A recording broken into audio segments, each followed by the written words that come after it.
Well, good morning, everybody. I'm very happy that you're here. Um, I'm Gabriel Tinoco. I'm a sarcoma medical oncologist here at the Ohio State University. And I got here almost 10 years ago. It's amazing how time flies. I got here at the fall of 2016, and it's been a journey. Um, and I'm very thankful for the opportunity to be here. And I want to thank the organizers and all of you. This has been a project that's been in the works for a while, few years, and thank you, Dr. Grignall, to for all your help getting things together. Um, so I'm gonna be discussing the first item in the agenda, which is just giving you a little bit of a framework, right? It's titled Desmoid Tumors, Systemic Treatment and Clinical Trials. Oh, sorry, that's not me. That's Dr. Liebner. And I am talking about, uh, there you go. Sorry, I'll just put it here. Systemic therapies and desmoids. What, when, and why in 2026? Here are some of my disclosures. So let's start with the basics. What are desmoid tumors? So desmoid tumors are rare, not cancer growths that arise from connective tissue. And connective tissue is the fibrous material that holds muscles, tendons, and other structures together. Desmoid tumors cannot spread to other organs like the same way that cancers do. They potentially can grow locally and can invade surrounding structures, can cause significant pain, functional impairment, and in some locations could have life-threatening complications. Desmoid tumors are rare. They only occur in about 5 people per million per year, which means that we have around 1,500 new patients every year in the United States. They can appear anywhere in the body at any age, but they're more commonly seen in young adults, mainly women in reproductive age. Most of the desmoid tumors can arise sporadically, and they're often triggered by hormonal changes or trauma or surgery. But a smaller subset are linked to a hereditary condition called familial adenomatous polyposis, or FAP, that most of you heard about before. So I want to make sure that this is, the most important message that I have is that one size does not fit all. And one of the biggest challenges that we see in the clinic is that the desmoid tumors have unpredictable behavior. And I think to me, that's what makes them so challenging to treat. Some tumors can remain stable for years, and even they can shrink on their own. And some others can grow so aggressively in a short period of time. And it's interesting that two patients with similarly sized tumors in the same location could have such an entirely different experiences. So that variability is why treatment decisions ranging from surgery to cryoablation and systemic therapies require expert and individualized judgment rather than just the approach of one size fits all. And I'm just putting in this slide a few examples. For example, patients can come in and see you and say, "Hey, I have no pain, but I found this little mass in my belly, and I recently had a baby." Other patients can come and say, "I'm having pain and around my belly and the superficial area of my belly, and it just bothers me when I'm working out." Others can say, I've noticed that I'm having problems bending my knee because I have a growth behind the knee. And others can be, really life-threatening. They have severe chronic pain, or they can have issues with fistulas. That's something that we see sometimes.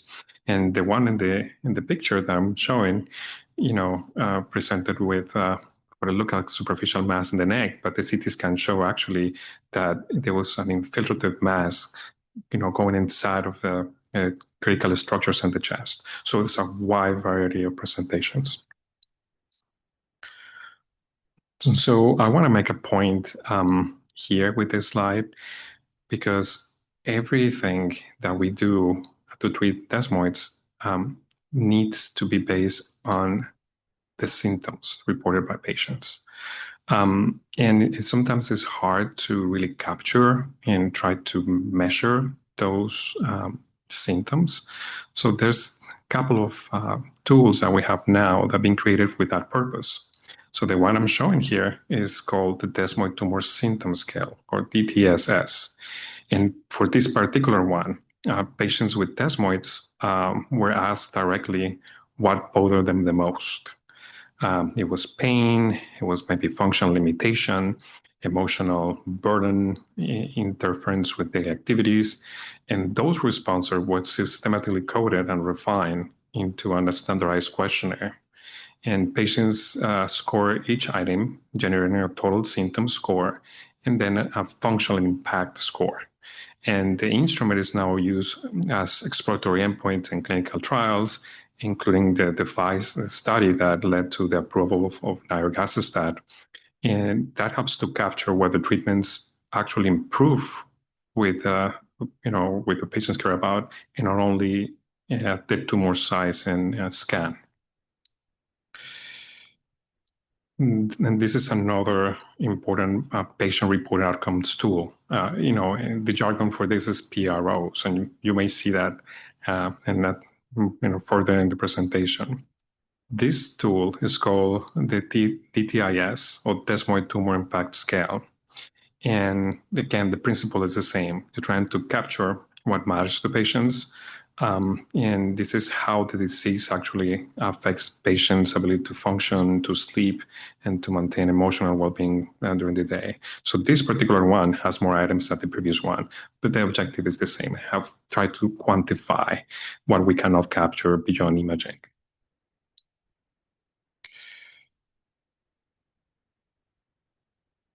So the big question, to treat or not to treat, that's the dilemma. It's key for anything we do that is a shared decision making. But we have to consider many things about the desmoid itself.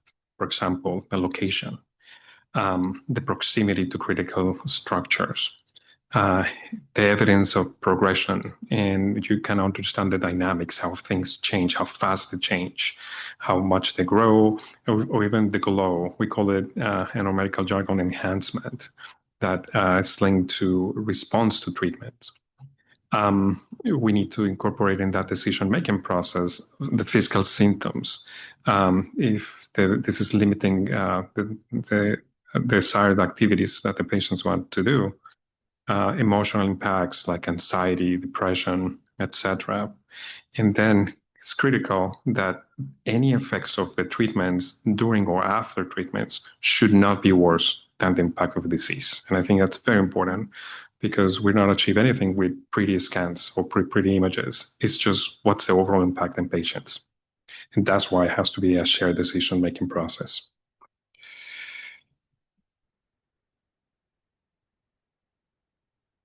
So some of the treatment options for Desmoids in 2026.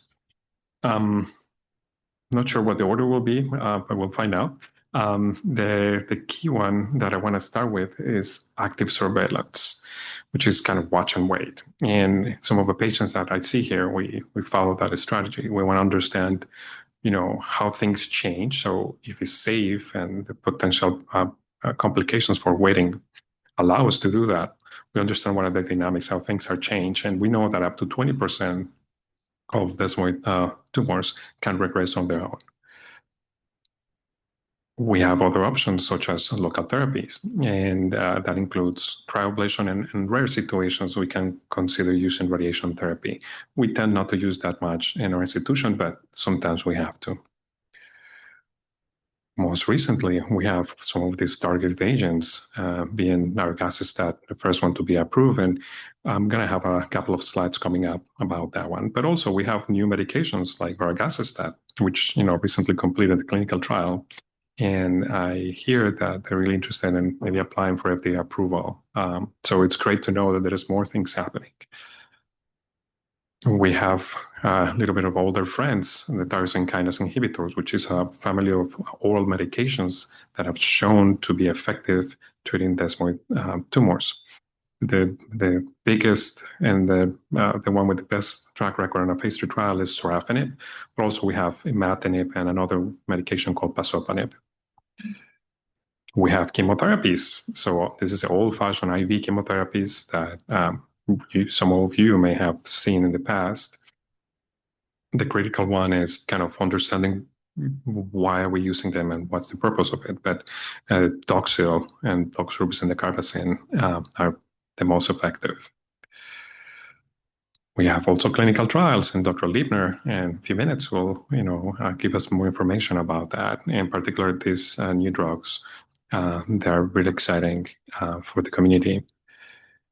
And then, few cases, surgery can be the definitive way of treating patients with this disease. And there's been a change in the way we treat desmoid tumors. For a very long time, surgery was the mainstay treatment for most patients. But things have changed with the development of new drugs. So there's been kind of a shift away from surgery. But I think that's also very important to understand when it's going to provide benefit. In this graphic, I did not include tamoxifen, which is some of the hormonal therapies, or Solindac, because they don't have a strong data. And some of you may have seen that when you start doing research, that some patients sporadically use this, but the data is not as good. It's hard to argue for older drugs like methotrexate and vinblastine. Usually what we achieve is stabilization of the disease. And there is this combination of two drugs, doxorubicin and dacarbazine, are really hardcore chemos, and we only use them in very specific situations. I'm not going to quiz you at the end of this day for what does what, but I'm just giving you a sense that there is plenty of things happening. So we have plenty of tools in our toolbox. We just need to try to understand what we're trying to achieve and what makes more sense. And this is a discussion, it's communication between not only healthcare team, but also patients, importantly. Again, I'm not trying to make things complicated, but I'm just going to walk you briefly through the cartoon. My big message here is that I'm going to try to show you here. So this represents the membrane of the cell and the desmoid. This is outside, this is inside, and all the rest, I'm just telling you that it's very complex and we are understanding and learning how things work. There's plenty of things that we still don't understand, but this knowledge has been allowing us to develop these targeted therapies that we talk about, like nirogacestat and others. So understanding how this disease develops is being paramount for us to have better and better medications that are more targeted and hopefully cause less side effects. The main thing here is two things that you're going to see, something called APC. The other one is called beta-catenin, which is here. And that's kind of the way these tumors developed. I don't think we should spend a lot of time here. I'm just telling you that things are developing and the science is slowly showing us the way.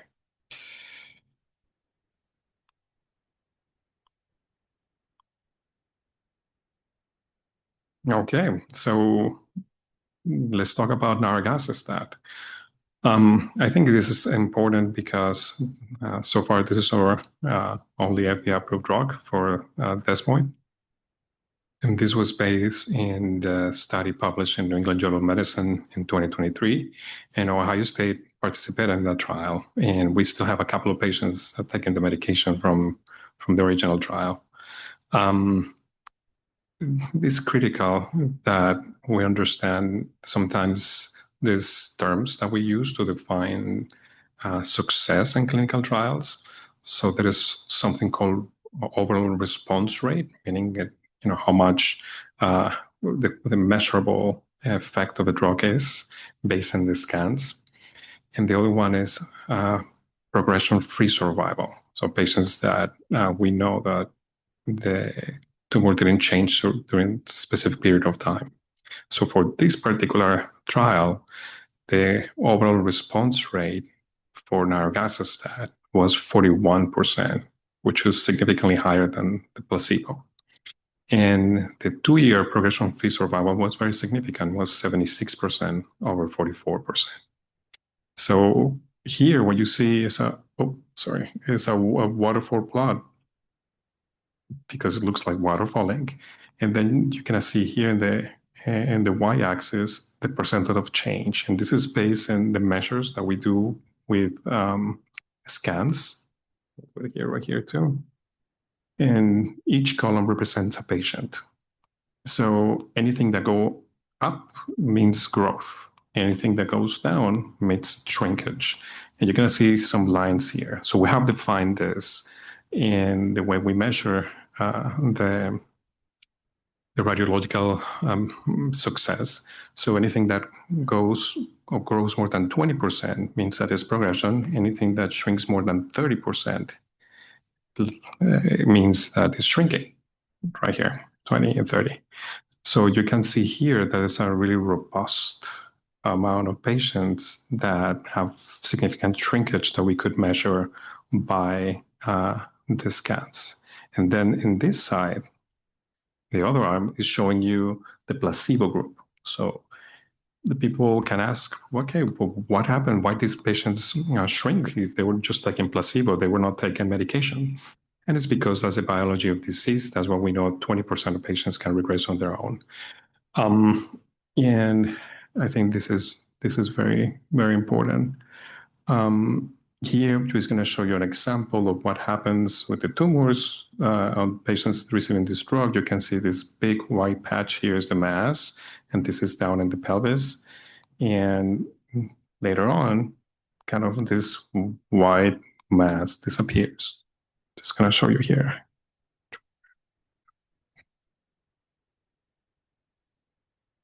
Just a quick slide about our promising drug that Dr. Lieber will expand on. This is the Ringside study, and this is taken from ESMO 2024. I just want to show you here that they're reporting a response rate that is very significant of 75%. But we're going to talk a little bit more about that.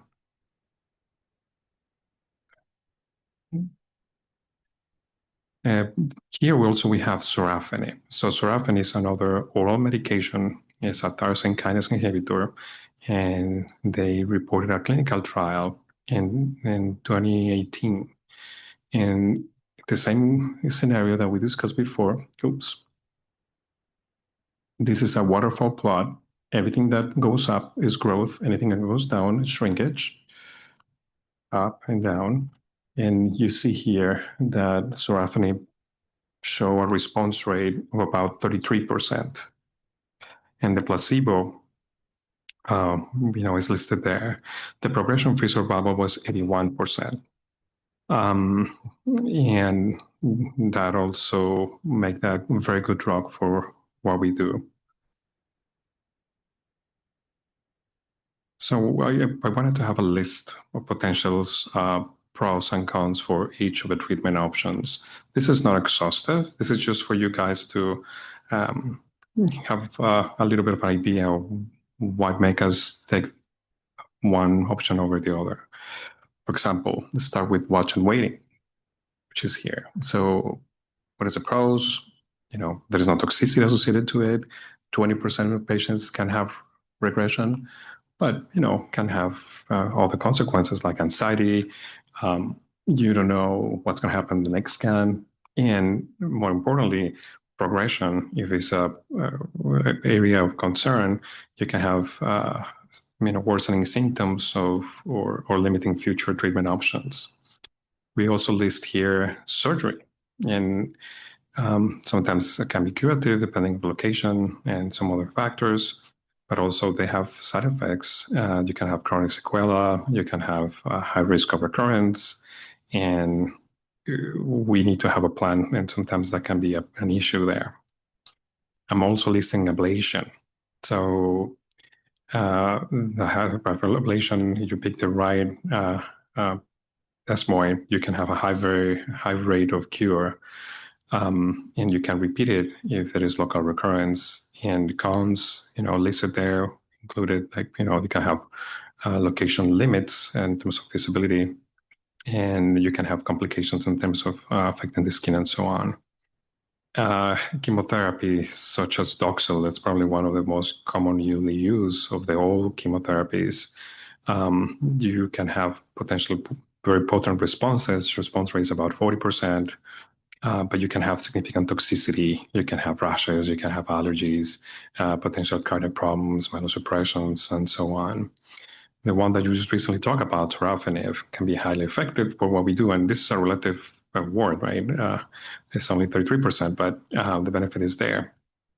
And the cons, you can have, side effects, you can have hair loss, whitening of the hair, hypertension, rashes, and so on and so forth. Now, gazetostat, I put it there as well. The most effective target therapy we have available, at least FDA approved for now.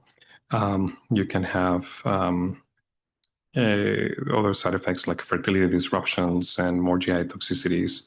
And you don't know exactly, potentially sometimes, when you can stop it. So, this is, again, not exhaustive. It's just giving you an idea that it's not completely black and white. There is a lot of grays, and there is a lot of, discussions that we have to talk about, pros and cons. But just want to give you a glimpse of what's happening on our side.